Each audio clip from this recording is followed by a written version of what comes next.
Pierre Charon, bonjour. Bonjour. Et bienvenue, donc sénateur de Paris et embarqué dans une campagne parce qu'on va voter pour les sénatoriales dans une partie de la France à la fin du mois, ça sera le 24 septembre, embarqué dans une aventure personnelle. On va en parler à l'instant, mais je voudrais vous demander juste une réaction à cet appel transparti qui est à la une de Libération, des membres de Renaissance, du Modem, du PS, des Verts.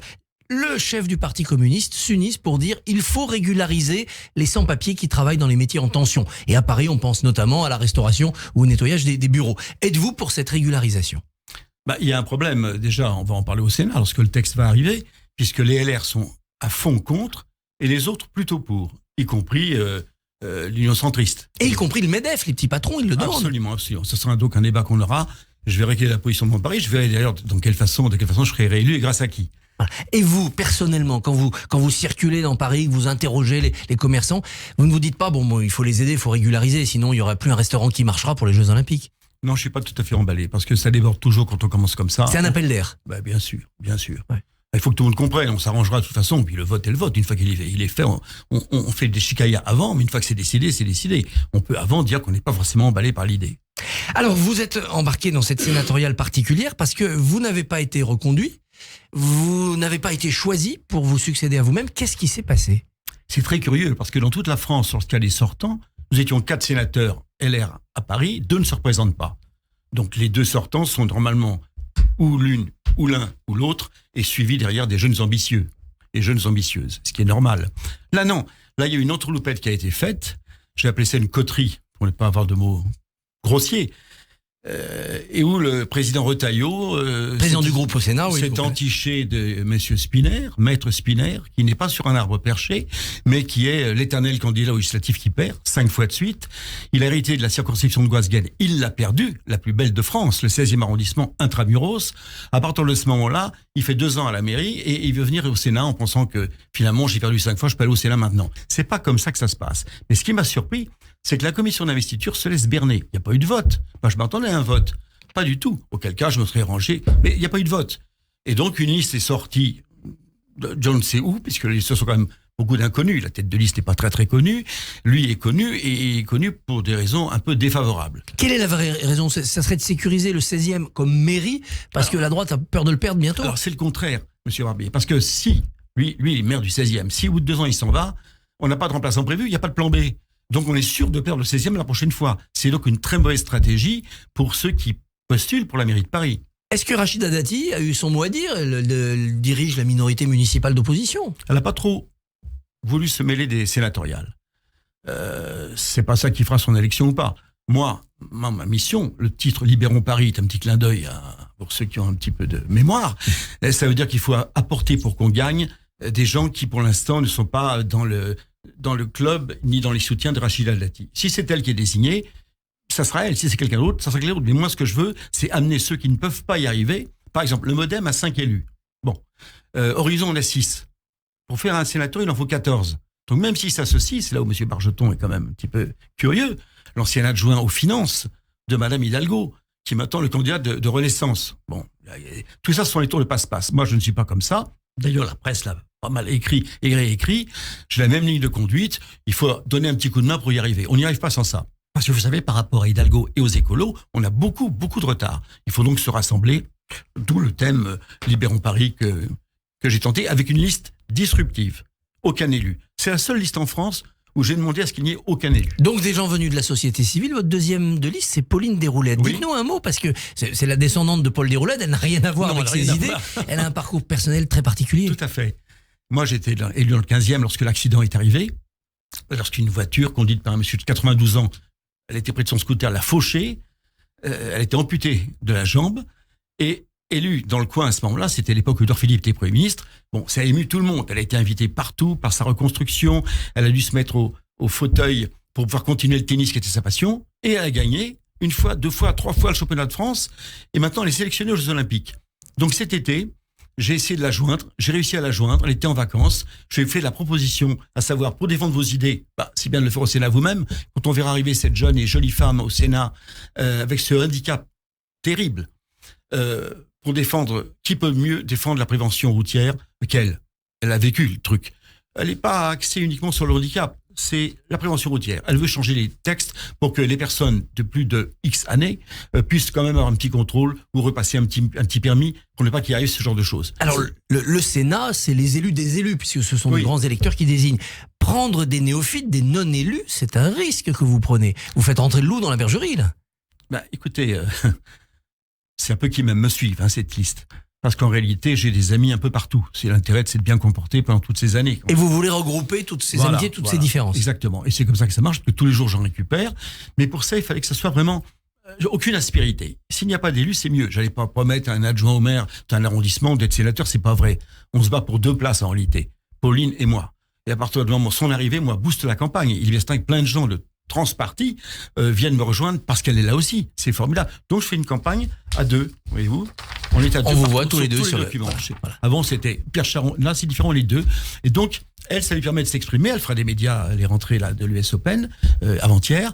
Et voilà, et elle m'accompagne. Elle rentre en politique. Elle défend. Si c'est pas élu cette fois-ci, elle le sera le coup d'après dans une autre élection. Il y a le municipal dans 2 ans et demi qui arrive. Bon, donc, elle va défendre ses idées. Je trouve qu'elle est formidable. Oui, je voulais pas que ça soit autrement. C'est la seule liste, d'ailleurs, qui n'est pas déposée de grands électeurs. Écoutez, quand on veut renverser la table, il faut le prouver. Et c'est un appel donc à tous les grands électeurs libres qui Bien cherchent sûr. leur candidat. Vous auriez pu vous entendre avec Agnès Evren, qui elle aussi était candidate et n'a pas été retenue. Non, mais elle était sur la liste officielle dans Oui. un premier temps, puis elle a été ensuite remerciée précipitamment. Bon, mais moi, elle est dans son couloir de nage, moi je suis dans le mien. Vous parlez, vous pourriez... Oui, on s'est parlé, mais on n'est pas en concurrence et on ne s'est même pas demandé si on allait être ensemble ou pas. Non, c'est pas possible. Ce sont des choses différentes. Elle, c'est un secteur qui est le 15e arrondissement, qui la soutient fortement, associé à quelques centristes autres que ceux d'Hervé Massaï, ceux d'Hervé Morin. Et à partir de ce moment-là, elle peut faire son siège, elle l'a démontré. Bon, moi, c'est autre chose. Je n'ai pas à démontrer quoi que ce soit. Est-ce que vous avez demandé l'avis ou l'aval de Nicolas Sarkozy pour cette aventure? Non. Vous lui en avez parlé? En 2011, je lui ai demandé son avis, je l'avais pas eu. Mais cette fois-ci, non, bien sûr que j'en ai parlé. Bien sûr. Et que dit-il? Bon, en politique, on prend, on n'attend pas les cadeaux. Tout à fait, tout à fait. Il commente pas, il est il me soutient assez fortement. Mais je ne l'utilise pas dans mes documents de campagne. Est-ce que ces divisions vont pas faire le jeu de vos adversaires, c'est-à-dire de la gauche, qui, en étant plus disciplinée, pourrait piquer un siège? Alors, voilà la grande nouvelle. Mes adversaires de droite ont tympanisé, comme disait Jacques Chirac, tous les grands électeurs tout l'été en les appelant pendant les vacances, chose qu'ils ont peu appréciée, en leur disant, face à Lyon de la gauche, il faut s'unir autour de moi. Voilà ce que disait la tête de liste, LR. C'est faux. Depuis qu'on a déposé les listes, c'est-à-dire depuis vendredi, c'était la deadline. Il y a 8 listes en tout. Sur les 8 listes, il y en a 4 de gauche. La gauche a explosé. Hidalgo, 2 écolos, LFI, 4 listes de gauche. Et je rajoute M. Bargeton, adjoint aux finances de Mme Hidalgo. Il ne peut pas s'exonérer de ce qui se passe en ce moment et de la mauvaise gestion critiquée par la droite. Donc c'est la 5e liste de gauche. Alors, qu'on foute la paix à la droite, puisque moi, de toute façon, je suis un petit peu en dehors de tout ça, mais ils ont explosé. Donc l'argument ne tient plus. Il faut arrêter de mentir aux grands électeurs. C'est Bruno Retailleau le responsable de cette zizanie? Fortement. Pourquoi? Parce que quand il était en duel contre Ciotti, il avait choisi comme chauffeur de salle M. Spinner, qui, avec sa voix de stentor, faisait le chauffeur de salle. Pour le remercier, il lui a dit « T'as pas envie d'être sénateur, mais ici, pourquoi pas ?» D'ailleurs, il avait envie, même sans qu'on lui demande. Et voilà comment ça s'est passé. Donc, au départ, je vous dis, c'est même pas un complot ourdi. C'est une maladresse et une mauvaise manière à mon égard. Est-ce que Gérard Larcher, le président du Sénat, n'aurait pas dû jouer les Ramina Grobis et rassembler tout le monde pour trouver un accord? Il le fera après, Ah, une fois qu'il y aura les élus. bien sûr. Pour son propre siège à lui, pour sa réélection comme président du Et d'ailleurs, Sénat. il ne manquera pas de voix. Tout ça donne l'impression pour les Français que le Sénat, c'est beaucoup de politique, mais est-ce que c'est de l'intérêt général? Comment pouvez-vous défendre le Sénat? Le bicamérisme, plutôt. Parce que c'est le bicamérisme dont il est question. Ça équilibre l'Assemblée. Ah ben complètement. Et dans les fameuses commissions mixtes paritaires, CMP, nous sommes majoritaires.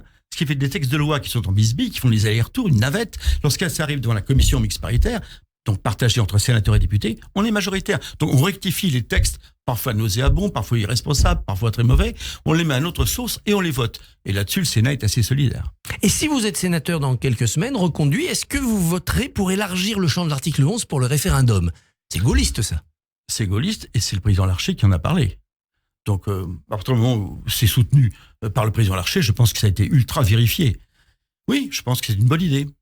Alors vous le disiez, il y a l'objectif aussi de 2026, des municipales à Paris, Oui, après les Jeux Olympiques. On voit le mécontentement contre Anne Hidalgo grandir. On voit aussi qu'Anne Hidalgo veut s'accrocher aussi à son poste. Est-ce que Rachida Dati, c'est vraiment la formule gagnante? On sait que c'est une bonne candidate de premier tour, elle rassemble son clan. Mais comme vous le disiez, il faut dépasser sa majorité après. D'où l'idée de Libérons Paris. Voilà, c'est pas une liste personnelle, c'est une liste pour apporter des soutiens qu'elle n'a pas aujourd'hui, si c'est elle qui est désignée. Il y a eu, le seul sondage qui a été fait est fait sur elle, avant l'été. Elle était en situation du parti d'Hidalgo, c'est la première fois. À partir de ce moment-là, bon, tout le monde doit se rabibocher et soutenir la personne la mieux placée. Or, aujourd'hui, c'est elle la mieux placée. C'est elle la mieux placée, mais elle n'est pas sociologiquement assez élargie, complète, pour pouvoir l'emporter à Paris. Voilà, c'est pour ça que je pense qu'il faut que des groupes actuellement appartenant à la majorité présidentielle se réunissent pour se séparer de Madame Hidalgo. Libérons Paris, ça veut dire ça, que toutes les bonnes volontés viennent pour aider la personne la mieux placée. Eh ben, j'en récupère tous les jours. Hein. Ça voudra dire aussi mettre beaucoup d'eau dans le vin politique, dans le programme des LR pour Paris. Il faudra faire des concessions. Oui, enfin, ça veut dire qu'on est un peu autonome dans ce cas-là. Hein. Vous savez, il y a un système très compliqué à Paris pour la désignation des grands électeurs, parce qu'on ne les connaît pas. Oui. En province, vous connaissez les maires, les adjoints.